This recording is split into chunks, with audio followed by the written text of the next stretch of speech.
So, thank you so much for tuning into Culture Fix. Today, I am joined by Bristol-born musician Mitch Sanders. Mitch has built a really solid following through his word of mouth gigs and a string of really impressive singles: Garden of Eden, Heroes Wall, and his new EP, Saloon, is coming out soon on Island Records. End of the month. I think you've got a couple of weeks, Mitch, and then it's out in the world.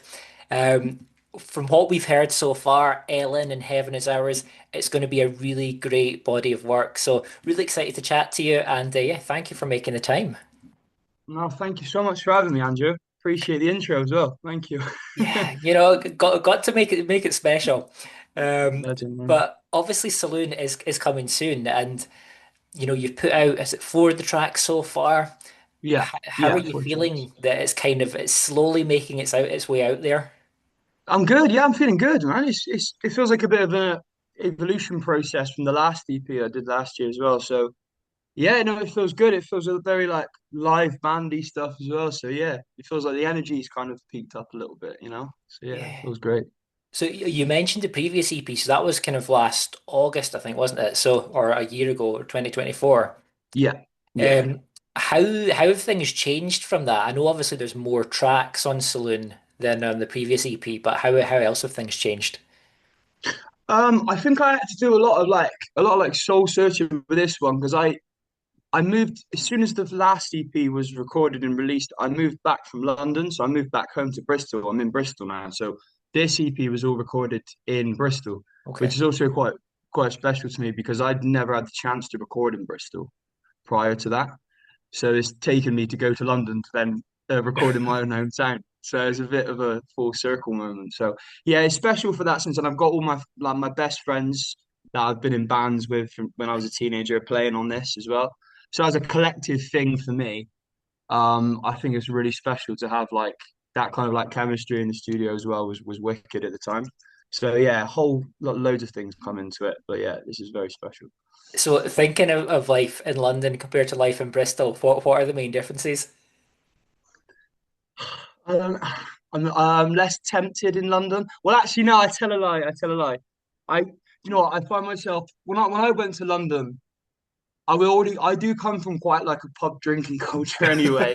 In Bristol, where I come from in Bristol's area is South Bristol, and it is predominantly just that. You go out on the weekend, and all my friends are like, yeah, we're heavy drinkers at the time. But then obviously coming to London, but you're in this kind of mad world of like where like everyone you're kind of socializing with is doing the same thing as you. So I Yeah. guess you feel a bit less guilty about going out and being around that kind of vibe.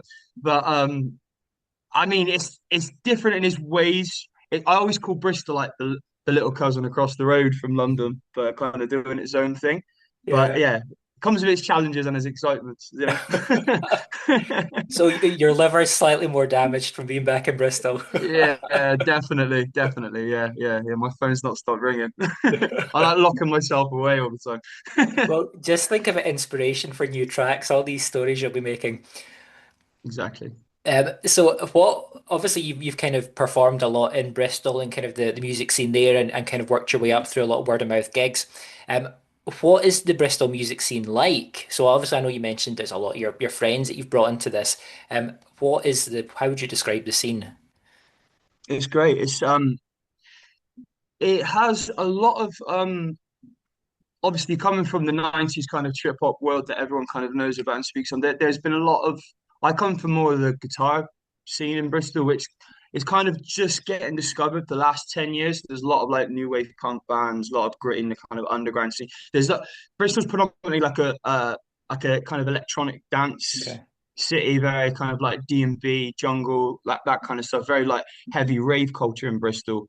We were more into like the indie punk scene, so there was always like cross nights being put on in Bristol in our favorite venues. So I'd meet like my best mates going to like the Lanes, Louisiana, the Fleece, those kind of venues. Um, yeah, we were all like playing on each other's nights and supporting each other. When I was a teenager, there was a real kind of melting pot of like music. So we were guitar, but there was like we were on like DJ nights as well. So everything was just like a big melting pot in Bristol. That's why I like it. everyone's kind of like backing each other as well. Coming to all the shows and the nights that everyone's putting on, and it's really independent as well. Nice. So yeah, yeah, it's got a lot of fire. Yeah, it's something for everyone by the sounds of things. Yeah, exactly, exactly. So I mean, you might hate this phrase, but you have been labeled the laborer with lungs, and obviously, kind of thinking back to your time on the building yard and the building Yeah. site, how do you think, what would the reaction be from the guys that you previously worked with about, doing interviews and kind of putting music out there? Were they supportive, or was it a bit of a kind of a wind up culture? Oh, a bit of both, a bit of both. That my family, my mates are like amazing with my music. They always have been. But yeah, I've still gone back to work on the odd weekend Oh, with dad nice. as well. So like, they're just as fascinated. To be fair, I Yeah, like doing that kind of stuff because it always just like obviously like keeps you fit and grounded at the same time as well. But no, they're great. They're sound. They're proper supportive. They've always like came to shows and always interested in because it's such a perverse thing. It's a different world for them yeah. to hear about. But I'm more interested in what they're doing as well. So it kind of every time they're asking me what I'm doing, I'm just firing the questions straight back at them. So yeah. But they're great. They're amazing, mate. They're amazing. Catching up on the gossip and things. Exactly. Yeah. So, if you could kind of encapsulate Saloon in a few words or kind of sentences to describe the vibe, the theme, what kind of fuses these six tracks together, what would you say? Probably like I'd say brave, cinematic, um, and it's energizing as well. I say because it's just coming from quite a lo-fi sound that I had before, but I'm kind of going back to my roots. So I'd say yeah. But brave is how I kind of encapsulate it all really, because I'm kind of saying things that are kind of contradictory to who I am as a person. So I'm kind of really like happy-go-lucky, but I don't know where this kind of emotive thing comes from in me. But I guess because I am so happy-go-lucky, they just naturally just pours out in the tunes. So Yeah, yeah, it's that's always been interesting. interesting.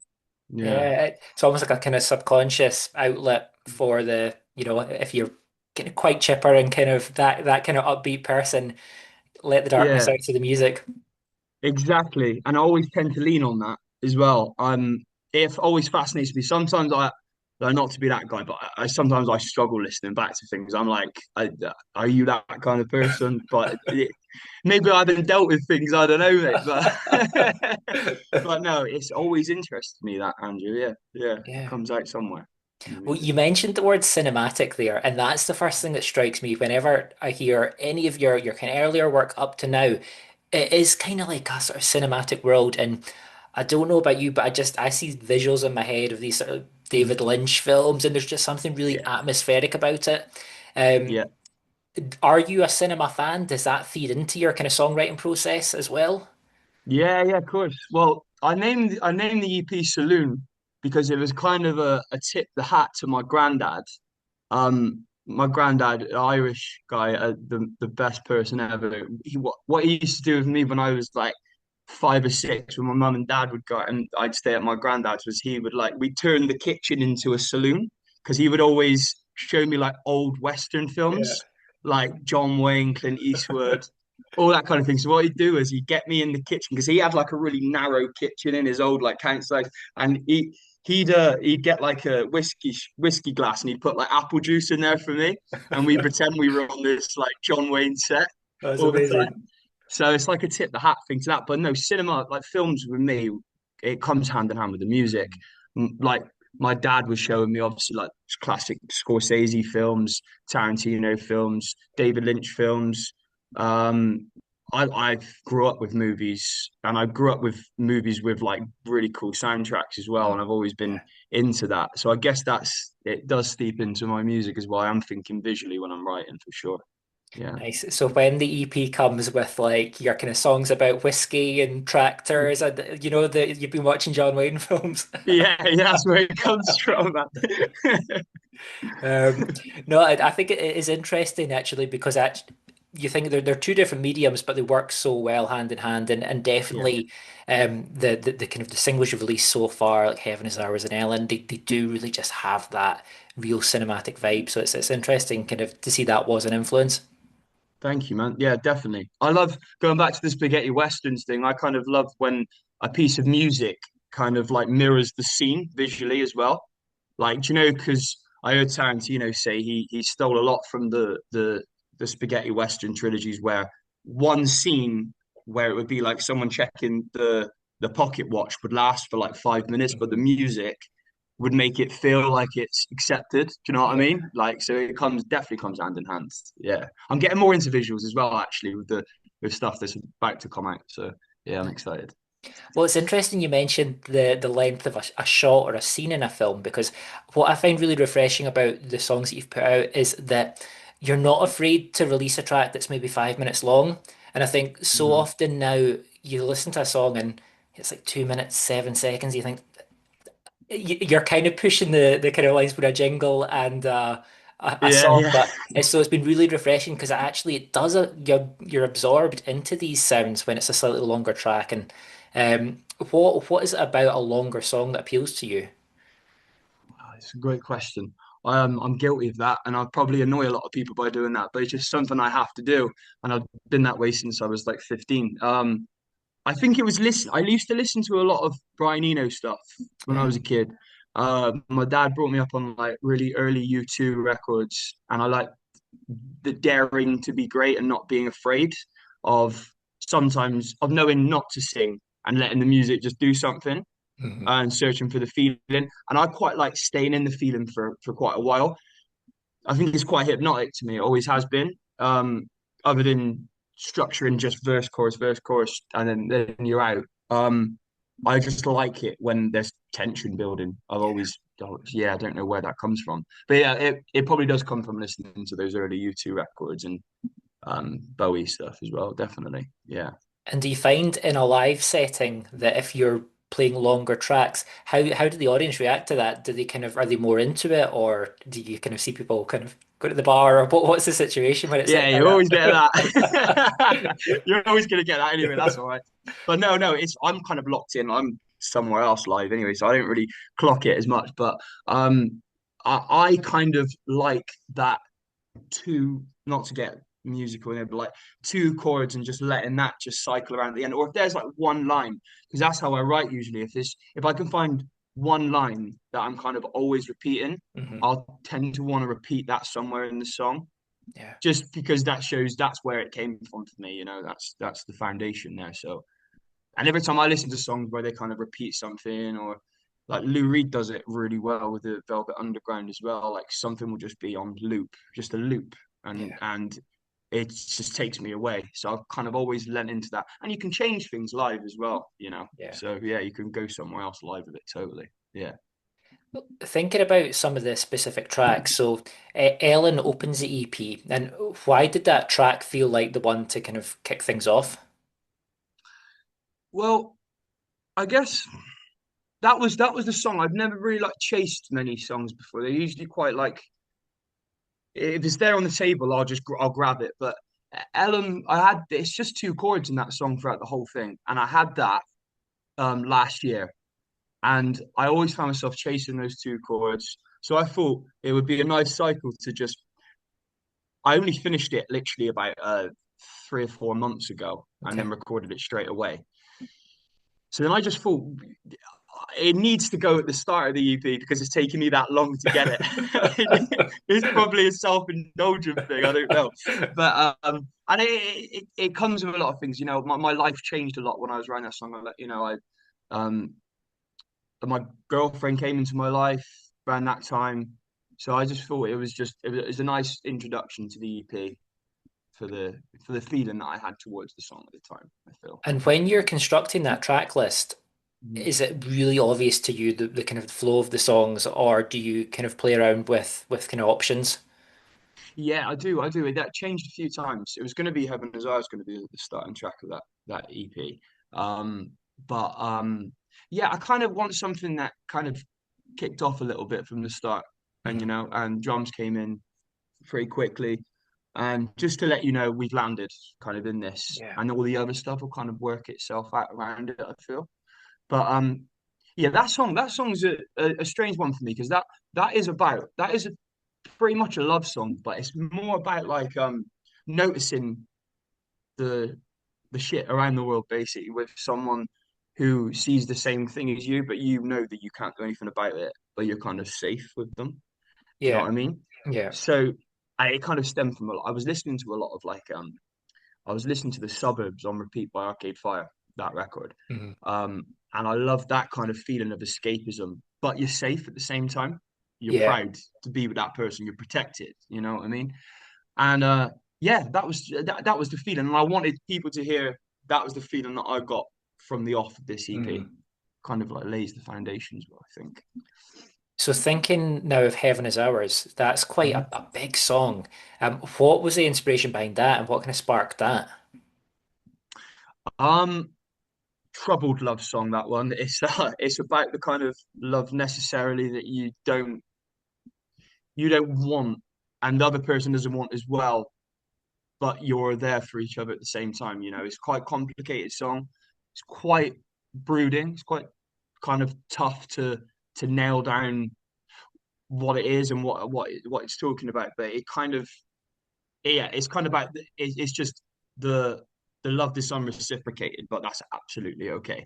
You Yeah. know what I mean? I was just musically though, I was drawn to the guitar line. It was just that guitar line, that kind of Joy Division-y thing, David Lynch thing. And I didn't want to do too much vocally on it. Like I subtle. Well, one of the vocals was really subtle. I wrote Mhm. that song with one of my best friends actually in Hackney called Gabe Coulter. Amazing songwriter. You check his stuff out. He's brilliant. Cool. And yeah, it kind of came really quick with us. Probably the time it took to record it was the time it took to write it. It was really on the Okay. spot Uh-huh. and very yeah. It was yeah. I love that song. Do you feel, you mentioned the your girlfriend coming into your life. Do you feel if you've maybe written darker songs, but you are in a more positive headspace and you have got, more, I guess, upbeat things to sing about, do you feel the desire to sort of park the sadder songs and shift direction, or are you quite happy to separate, what's going on in your personal life to the music you're writing? Yeah, I got to try and not worry about what what my girlfriend's thinking as well because I don't want her to feel like I'm in that kind of space. But there's always going to be that because I write on nostalgia as well. So it would be from like past things that happened before. Even though my life in my head I'm good and I'm quite positive, but there's still things I can only address through Yeah. writing, and she's totally cool with that. And there is whatever comes out naturally for me has to be the thing, you know. Yeah. Stream of consciousness, like you said before, that's always going to lead the way with me. Yeah. So there are a couple of tracks we've still to hear from the EP when it Mhm. comes out at the end of the month. Can you talk to me a little bit about them? What's the vibe? What So, would you compare them to? um, I'm so excited about this next track coming out. This is I've got an artist featuring on Oh, this nice. track. Um, it's just going to be amazing and someone who's really dear to my heart. I think it might surprise a few people, but it's going to be really cool. It's a song called Mum, and that song, funnily enough, talking to you now, it just changed. This song used to be called Ripple, but I went to re-vocal some bits because I wasn't that happy with it on the weekend, and it's totally flipped on its head now, and It's it's interesting. probably my favorite one out of the lot, which is cool, you know. Yeah, Yeah, I think that's coming out late October.